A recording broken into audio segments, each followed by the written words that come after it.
Who is to tell her? But Viner, instead of ordering the teacups, whispered a word or two to Miss Penkridge, and then beckoned Lord Ellingham and the two solicitors to follow him out of the room. He silently led them to his study and closed the door. "Miss Wickham will be all right for a while under my aunt's care," he said, with a smile that had a certain meaning in it which was not lost on Mr. Paul or on Mr. Carless, "but there are matters connected with her which ought not to wait, even for 10 minutes hanging round Miss Penkridge's tea-table. Now, I have been thrown headlong into this case, and like all the rest of you, I am pretty well acquainted with it. And I take it that now that the murder of Ashton has been solved, the real question is, what is the truth about the young lady who was certainly his ward?" "That is right," exclaimed Mr. Paul. "Carless and Lord Ellingham, I am sure, agree with me." "Absolutely, as far as I'm concerned," asserted Mr. Carless. "His lordship will speak for himself." Lord Ellingham answered Viner's smile with one equally frank. "I don't know whether I'm Lord Ellingham or not," he said. "I have had considerable doubt on that point ever since our conference the other day. But I will say this, gentlemen, I had some conversation with Miss Wickham the other day, after we left your office, Mr. Carless, when she was kind enough to allow me to escort her home, and well, to be frank, gentlemen, whether she is my cousin or not, I, to me an old-fashioned phrase, desire her better acquaintance. And if she is my cousin, why, then, the title is not mine but hers." The two lawyers exchanged significant glances. "Admirably spoken, my lord," said Mr. Paul. "Excellent." "It is just what I would have expected of his lordship," remarked Mr. Carless. "I have known his lordship since he was first breeched. But I believe Mr. Viner has something to say?"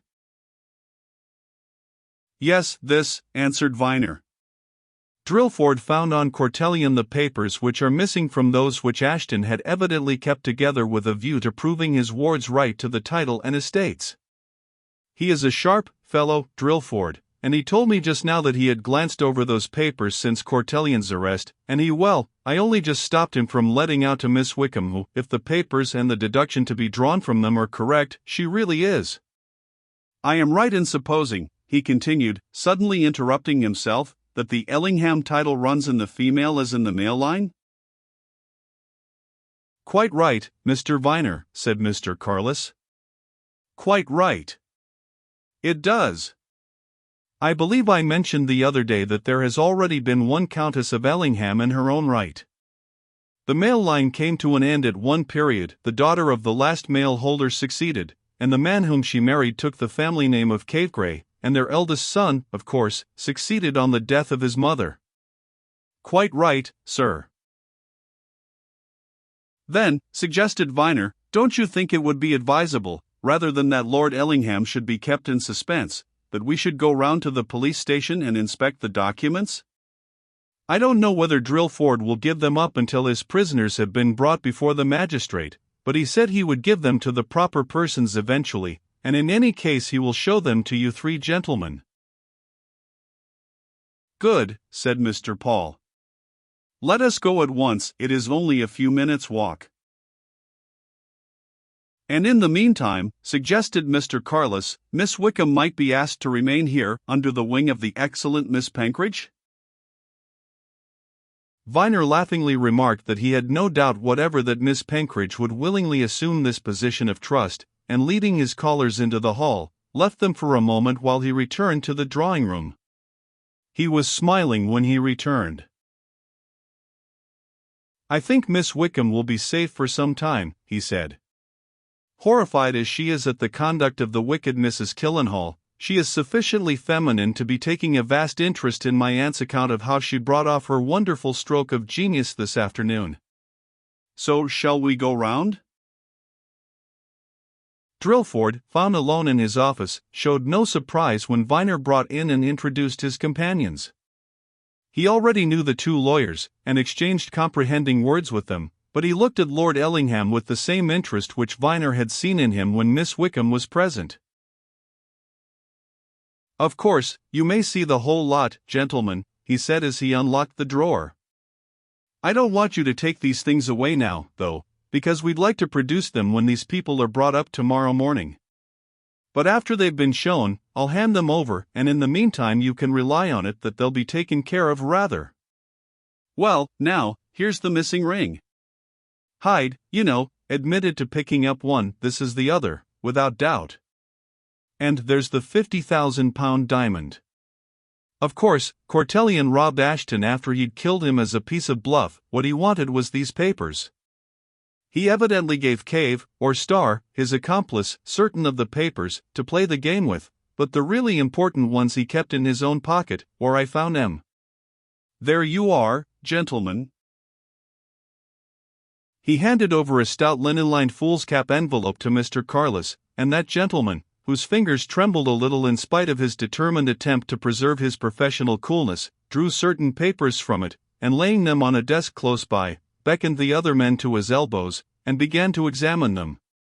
For several minutes the four pairs of eyes ran over the various documents, Mr. Carless' finger pointing to one particular passage or another during their hasty perusal, and he and Mr. Paul nodding assent as they exchanged glances and muttered remarks. "Not a doubt of it," exclaimed Mr. Carless suddenly. "Not one doubt. Observe the extraordinary care which the missing Lord Marketstoke took to safeguard his own interests and those of his daughter, in case he ever wished to revive his claims. Here, for instance, is his marriage certificate. You see, he took good care to be married in his own real, proper, legal name. Here, again, is the birth certificate of his daughter. You see how she is described: Avis Wickham Cave-Grey, daughter of, etc., etc. And here is his death certificate. That too is all in order.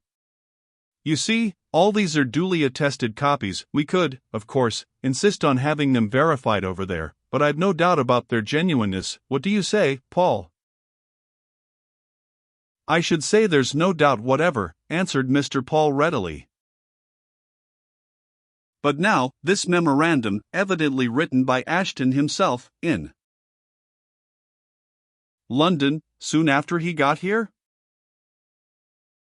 Mr. Carless ran his eye over the document which Mr. Paul indicated.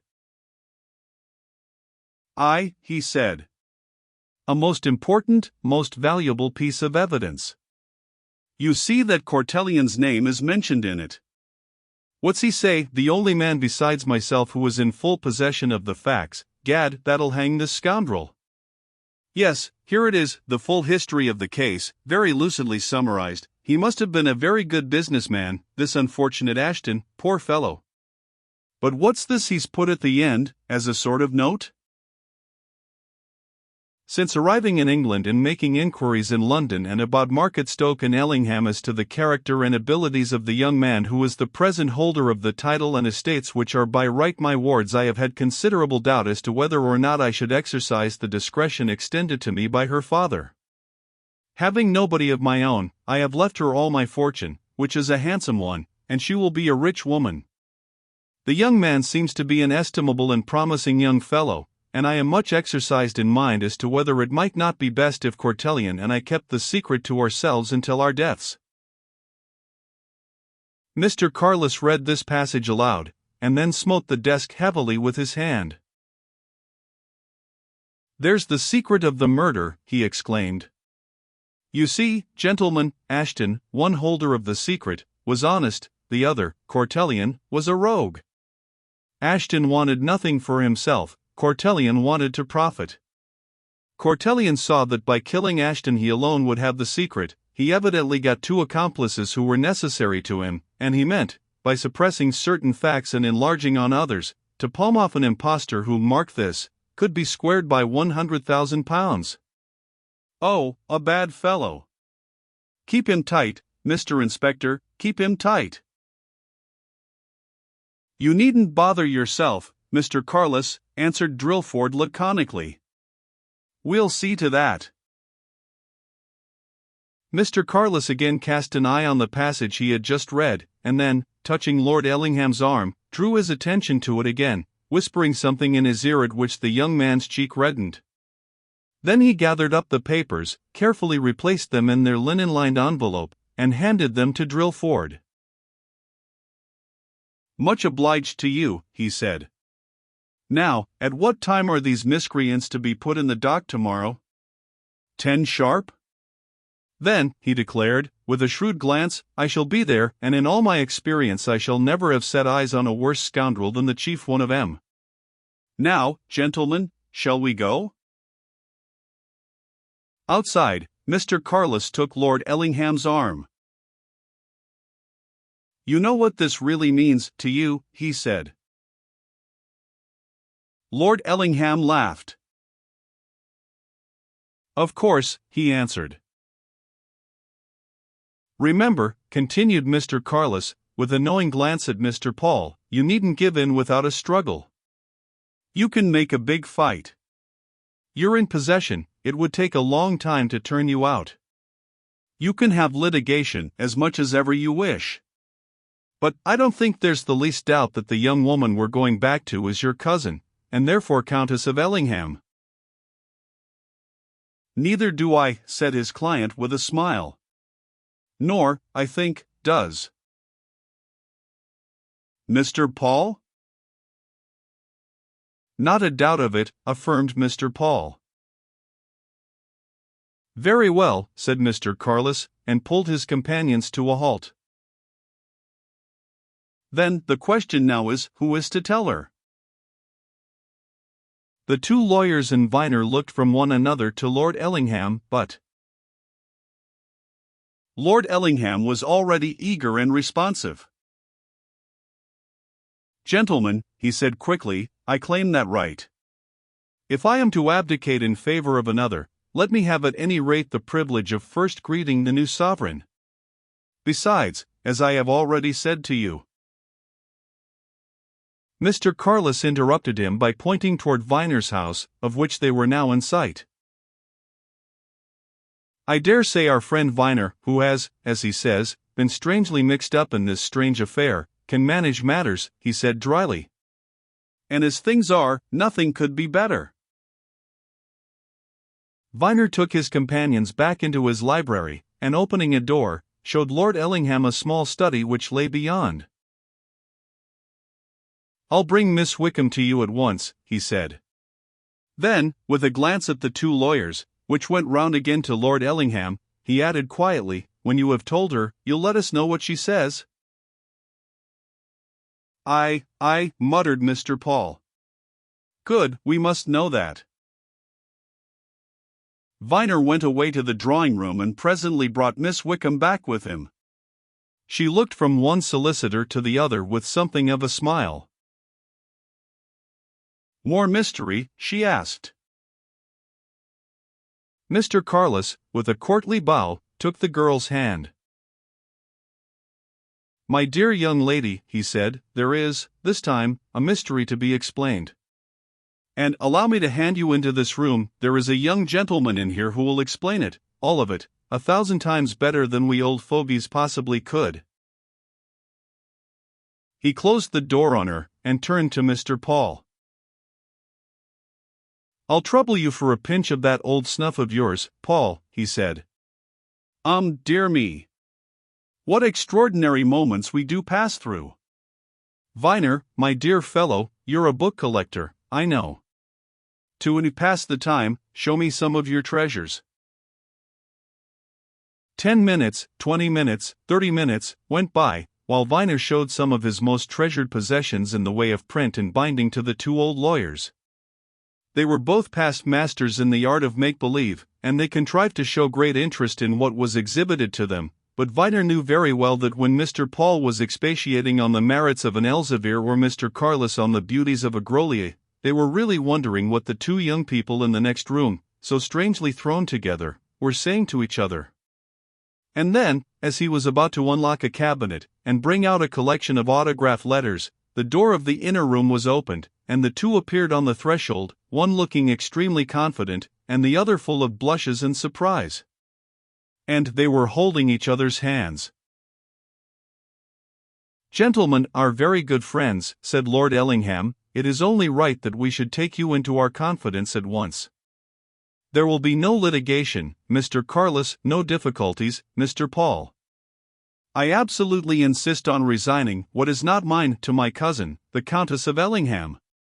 And not in any return, gentlemen. She has promised to give me something which I shall prize far more than any title or any estate, you understand?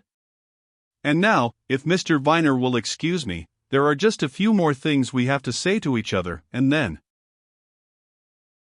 He drew the girl back into the room and closed the door, and the three men, once more left to themselves, solemnly shook hands with each other, heaving sighs of infinite delight and gratification.